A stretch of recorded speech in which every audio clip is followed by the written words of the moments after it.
Madame la députée, Mesdames et Messieurs les élus, c'est avec une émotion empreinte et une joie immense que j'accueille bien sûr ici Valérie Meuron, Madame la Ministre. J'étais bien sûr très heureux lorsque la proposition du gouvernement a été tenue. J'étais certain de ta présence dans cette équipe et avec les missions qui sont les tiennes dans des domaines de compétences très larges. Ils sont ici, sont venus, se sont déplacés quelques centaines de mètres, ce qui complète y compris le travail accompli, je crois, par nous tous, déjà collectivement, il y a de ça un an, avec un projet de la métropole qui avait été défini dans le domaine sportif et qui mettait en avant le sport, la pratique du sport féminin, le handisport et aussi l'action de la collectivité pour le sport, y compris dans les quartiers qui sont souvent difficiles, mais où le besoin de notre présence et de votre présence, de l'ensemble de ce monde, soit actif. Votre présence est donc indispensable. Je ne veux pas être plus long, car je crois que vous n'êtes pas venu m'écouter. C'est évident. Vous êtes venu écouter Madame la Ministre, chère Valérie. C'est un immense plaisir de vous proposer de prendre la parole.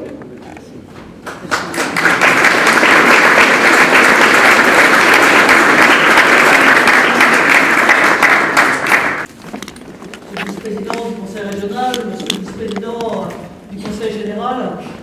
monsieur le maire d'Amiens, président d'Amiens Métropole, cher Gilles, mesdames et messieurs les élus, mesdames et messieurs les services de l'État, mesdames et messieurs les responsables associatifs, chers amis, cher Jérémy, chère Olivia, beaucoup de plaisir. C'est vrai à avoir choisi Amiens, la Somme, la Picardie pour ce premier déplacement dans le cadre de mes responsabilités ministérielles en région. Ce choix n'est pas le fait du hasard, il est tout d'abord motivé par les enjeux de la politique gouvernementale et j'y reviendrai dans quelques instants. Permettra d'évoquer, Gilles, ici dans ta mairie, le plaisir de nous retrouver car, je sais, une amitié nous lie, une amitié qui a été une amitié qui a été renforcée lors de rencontres régulières, à la fois de moments d'échange, comme ont toujours besoin les élus, en matière d'expertise par moments plus conviviaux, sportifs, chacun sous vos couleurs, entre à défendre qui les gothiques ou qui les dragons, où j'ai bien compris que dans quelques semaines, il y allait y avoir aussi quelques derbies, soit à la Licorne, soit au stade Robert Duch.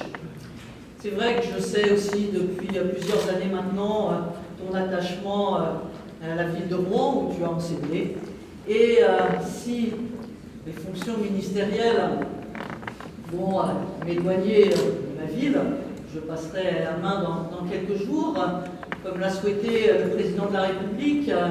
et le Premier ministre, que nous soyons, et c'est bien légitime, au regard de la fierté et de la responsabilité que nous avons, à 100% consacrés à notre mandat ministériel. Tâche que je suis toujours très attentive à l'importance que nous accordons aux liens avec nos territoires qui permettent effectivement à nos parcours de se construire, mais surtout à nos concitoyens d'être entendus.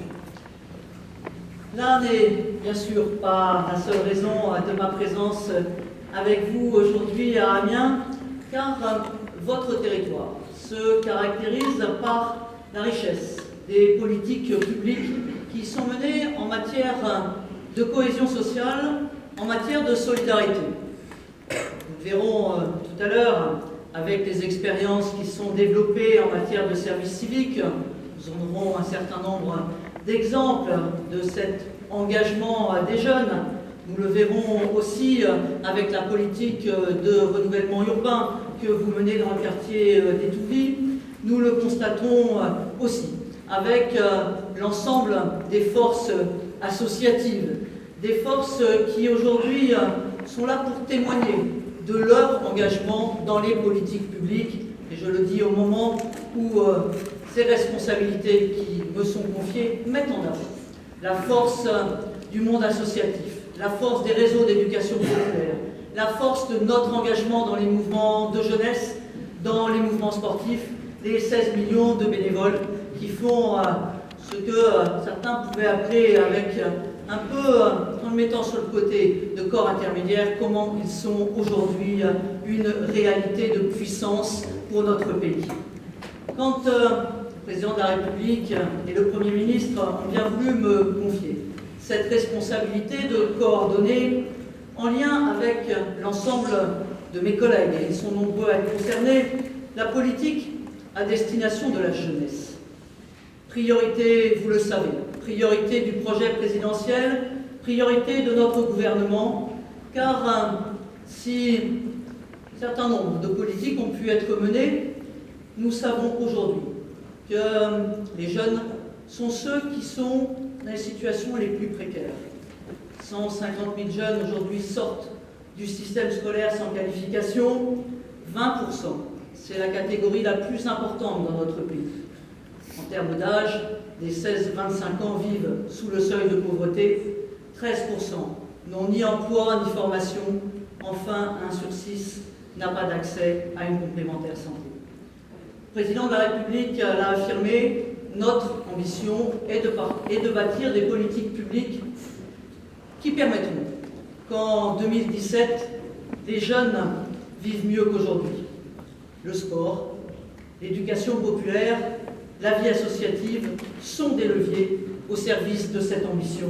et j'entends bien m'appuyer sur l'ensemble de ces réseaux pour pouvoir conduire cette politique. Car depuis quelques semaines, elles sont courtes, mais néanmoins, elles m'ont permis d'aller à la rencontre de beaucoup de réseaux d'éducation populaire, de mouvements de jeunesse, d'aller à la rencontre récemment au Conseil économique et social environnemental, une section qui portait un rapport, un avis porté par les mouvements étudiants et les associations de jeunesse. Et combien ils nous ont rappelé que l'empilement de dispositifs plus ou moins coûteux, plus ou moins lisibles, plus ou moins efficaces n'était pas à l'évidence la solution et qu'il était essentiel, comme nous avons pu le faire sur nos territoires, comme nous le faisons sur nos territoires, de pouvoir nous mettre de la cohérence dans l'ensemble des politiques publiques tournées vers la jeunesse. Il ne s'agit pas d'empiler des dispositifs, mais bien de construire un dessin global pour la jeunesse de notre pays. C'est pour cela que j'ai proposé au Premier ministre que nous réunissions, avant la fin de l'année, le comité interministériel de la jeunesse, instance d'impulsion, instance de coordination de l'ensemble des politiques qui sont menées pour notre jeunesse et non pas une juxtaposition de différents ministères. Je souhaite aussi que les collectivités locales qui portent avec nous des politiques de jeunesse et vis-à-vis des jeunes soient des politiques sur lesquelles nous nous appuyons. Je souhaite aussi que nous puissions nous appuyer sur l'ensemble du réseau associatif pour les conduire et qu'à chaque fois que le législateur aura à prendre des mesures, il y ait systématiquement une analyse des impacts pour les jeunes qui soit faite. Tel est le message que je souhaitais porter cet après-midi en venant sur votre territoire, en venant rencontrer des volontaires engagés dans le service civique. Vous pouvez en tous les cas compter sur moi, sur ma détermination pour être au service d'une politique de la jeunesse qui soit plus juste, qui soit plus généreuse, mais surtout une politique de la jeunesse qui sache faire confiance aux jeunes, car c'est avec eux qu'on construira cette politique, et c'est ce message que je souhaitais leur passer aujourd'hui.